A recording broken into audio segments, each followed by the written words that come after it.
Вчера Финляндия официально приняла решение о вступлении в НАТО. Пока это решение исполнительной власти, его еще должен одобрить парламент, но нет никаких сомнений, что это будет сделано, и Финляндия подаст официальную заявку в ближайшие недели. Так же, как и Швеция. Дальше вступление скандинавских стран должны будут ратифицировать остальные члены Альянса.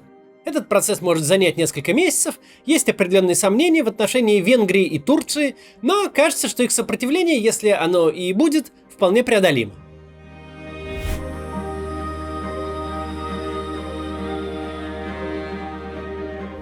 Что означает вступление в НАТО Финляндии и Швеции? Протяженность сухопутных границ между Россией и Альянсом удвоится. Сейчас она составляет 1200 километров, а станет 2500 километров. НАТО сможет разместить военные базы на финских Аландских островах и на шведском острове Готланд. После этого российский Балтийский флот можно будет списывать в металлолом. Единственное, на что он останется годен, на проведение морских парадов. Ну а главное, граница с НАТО не только увеличивается, она приближается. От окраин Петербурга до Финляндии чуть больше 100 километров по прямой. Подлетное время ракет, о котором так переживает Путин, до родного ему Санкт-Петербурга составит около минуты. Суммарный ВВП Североатлантического альянса вырастет на 800 миллиардов долларов, то есть примерно на половину российской экономики. Причина такого решения финнов и шведов очевидна. Нападение России на Украину создает риски для всех соседей, потому что прежнего мироустройства больше не существует. Пример Украины показывает другим странам, что Запад готов помогать вооружением и другой техникой, но не сразу, и только в том случае, если вы продемонстрируете готовность держаться за свою землю зубами и биться до последнего. Финляндии было бы намного сложнее противостоять агрессору, чем Украине. Ее население в 8 раз меньше украинского. Численность армии в мирное время составляет всего 12 тысяч кадровых военных и 22 тысячи призывников. А знаменитая линия Маннергейма, точнее то, что от нее осталось, находится сейчас на территории России. Таким образом, решение Путина остановить расширение НАТО на восток посредством вторжения в Украину приведет в ближайшей перспективе к расширению НАТО на север. Блестящая геополитическая победа великого геополитического стратега. Об этом не кричат пропагандисты и не рассказывает Лавров. Да и сам Путин что-то не говорит, мол, Финляндия — это искусственное государство, придуманное Лениным. По его же логике, он сейчас срочно должен был бы вывести войска из Донбасса и бросить их на денацификацию Финляндии. Потому что вступление Украины в Североатлантический альянс – это теоретическая перспектива будущего десятилетия. А вот Финляндия, другой наш близкий сосед, будет там уже в этом году. Но на самом деле всем давно понятно, дело вовсе не в НАТО. Уже с 2004 года НАТО находится на российских границах, в странах Балтии. После этого любые разговоры о подлетном времени ракет потеряли всякий смысл. Рассказы про страшных натовцев, которые мечтают на нас напасть, чтобы отобрать наши ресурсы, это просто сказка для внутрироссийского пользования. Видно это хотя бы из того факта, что за 2,5 месяца, в которые вся более-менее боеспособная российская армия занята штурмом города Попасная, НАТО не воспользовалась ситуацией и не отправила свои войска ни на Петербург, ни на Москву. Но самое парадоксальное, что многолетняя агрессивная антизападная риторика Путина помогла в первую очередь самому Альянсу. Он выжил и обрел новый смысл существования.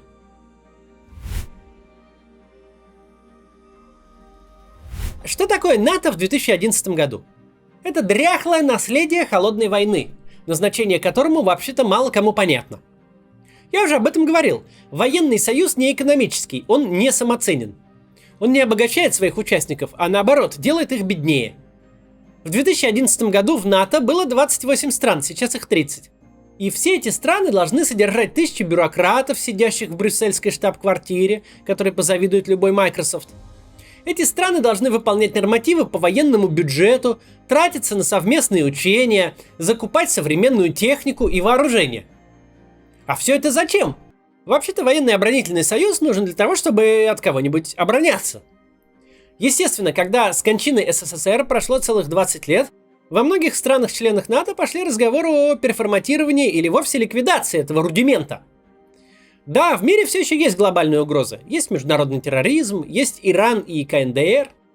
Но когда на одной стороне какие-то арабы с самодельными бомбами и пяток стран-изгоев с полумертвыми экономиками, а на другой альянс, объединяющий львиную долю военного и политического потенциала человечества, ну, это фарс какой-то, а не противостояние.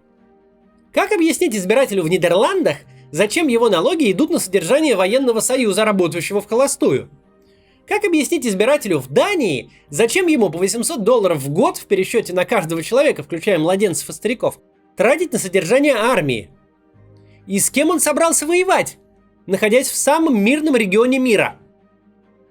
Путин и его окружение любят разглагольствовать о том, как подлый Запад развалил СССР.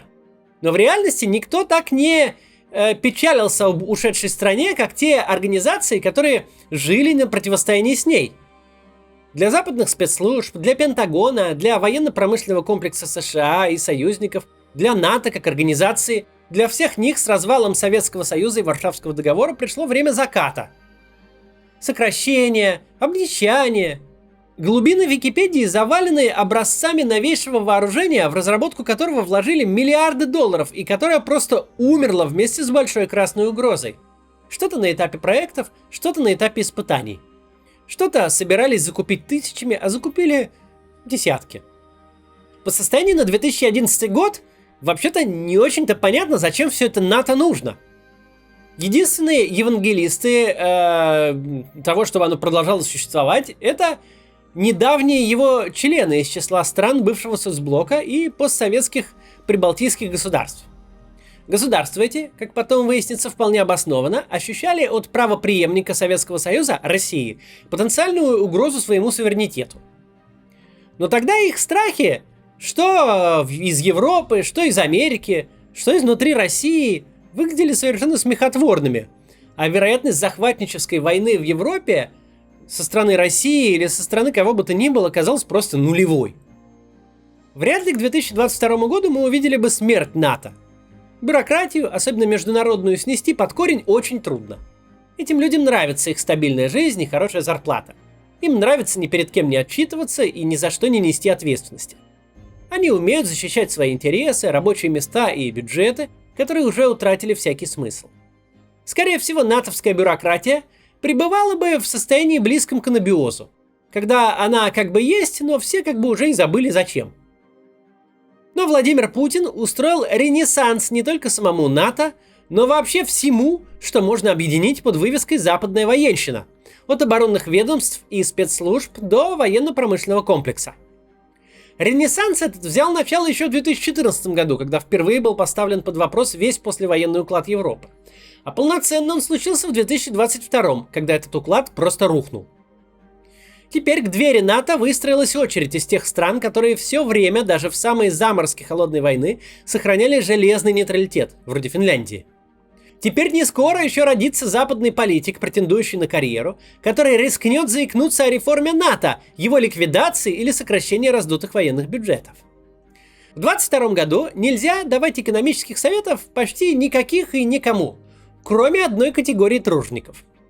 Если вы имеете какое-то отношение к какой-либо из структур НАТО, если работаете на западном оборонном предприятии, заняты в любой сфере обороны и безопасности Соединенных Штатов и Европы, то можете забыть о кризисах и вовсе отписаться от любых новостей. Спокойно берите ипотеку и заводите семью. Пока Путин у власти, и еще лет 30 после него, скорее будут экономить на еде и отоплении, чем на вас. Вся инфраструктура холодной войны, которая давно должна была проржаветь за ненадобностью, зарасти лесом, как заброшенная дорога, эта инфраструктура сегодня ожила, заблестела и закрутилась лучше новой. Россия вновь стала угрозой всему миру. И вообще-то похлеще советской. Советский Союз в Европе войны не очень-то начинал, такие вот большие фронтальные. Опять же, нельзя сказать, что все началось именно в 2014-м. Первый по-настоящему тревожный звонок прозвучал за 6 лет до этого, когда Путин на совершенно рутинном дипломатическом мероприятии Мюнхенской конференции по вопросам безопасности вдруг обрушился с жесткой критикой на США и НАТО, обвинив их в выстраивании однополярного мира. Путин тогда заявил, что Россия, страна с тысячелетней историей, всегда пользовалась привилегией проводить независимую внешнюю политику и не собирается изменять этой традиции сегодня.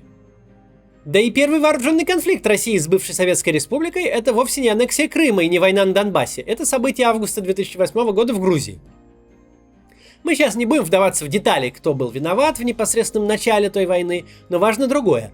Бесспорно, что именно Россия много лет поддерживала сепаратистские режимы в Абхазии и Южной Осетии, выдавала российские паспорта местным жителям, чтобы потом оправдать свои действия необходимостью защиты российских граждан.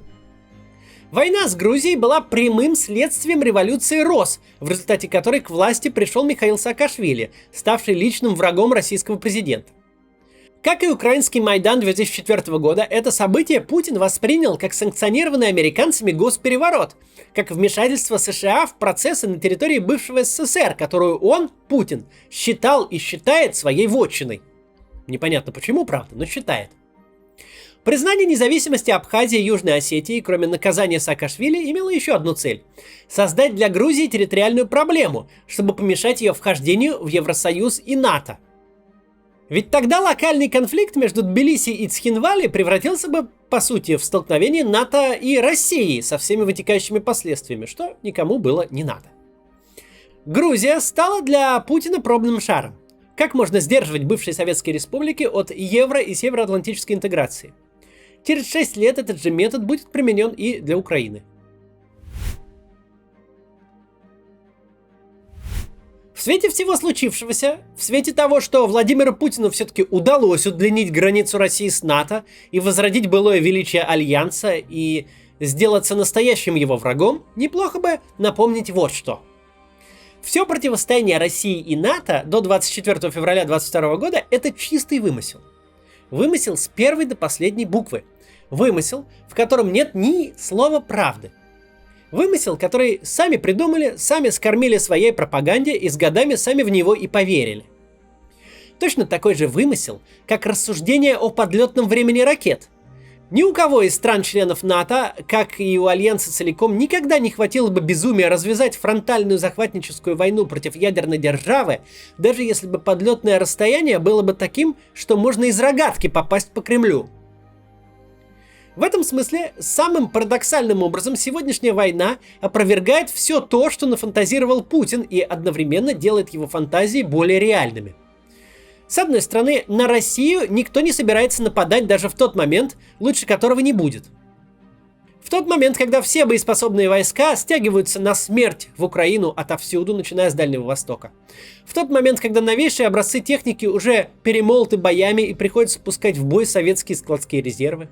В тот момент, когда на любое вторжение, хоть из Китая, хоть из Эстонии, Россия может ответить только ядерным оружием и больше ничем. Даже в этот момент, когда вот просто приходи и забирай полцарства, и кроме испуганных срочников на списанной мотолыге встречать тебя некому, никто не приходит. Как не пришли 30 лет назад, после развала СССР. Не пришли в настолько отчаянной ситуации, когда российская армия просто ела гуманитарную помощь США и Германии на завтрак, обед и ужин. Когда висела угроза реального голода, и можно было ставить любые условия, вплоть до ядерного разоружения. И, кстати, прочим республикам СССР США именно такие условия и ставили. Только усилиями США все советское ядерное оружие находится в России, а Украина не ядерная держава. С другой стороны, Владимир Путин смог накликать беду. 20 лет виртуального противостояния с НАТО в один день стали реальными. Это не значит, что России грозит война с НАТО, но это значит, что НАТО будет прилагать специальные и существенные и большие усилия к тому, чтобы Россия перестала быть угрозой для своих соседей. А для всех соседей России, кроме разве что Китая, вопрос вступления в НАТО будет ограничен лишь желанием самой организации их принять. Это очень плохая новость. Потому что, в отличие от многого другого, эта тенденция переживет Владимира Путина. Политики во всем мире любят угрозы. Угрозы и защита от них хорошо продаются избирателю. Под такое хорошо набирать полномочий и бюджетов, на таком хорошо вести предвыборные кампании. Россия долго и упорно тянула руку с задней парты, дескать, это я угроза, ну посмотрите на меня. Но впереди сидели исламские террористы и Северная Корея с Ираном. Никто на Россию внимания не обращал. Да и как-то визуально она не очень-то похожа на угрозу, а похожа вообще-то на обычную европейскую страну, так если, в общем-то, снаружи посмотреть. Но теперь все изменилось. Теперь обратили. И пройдет немало лет после Путина, когда для рядового американского, австралийского или испанского избирателя идея налаживания отношений с Россией или хотя бы снятия с нее существенных экономических ограничений, не позволяющих ей развивать свой военно-промышленный комплекс, перестанет быть тождественной налаживанию отношений с Аль-Каидой. Многие проблемы мы сможем решить сразу после Путина, но вот эту мы завещаем внукам. До завтра.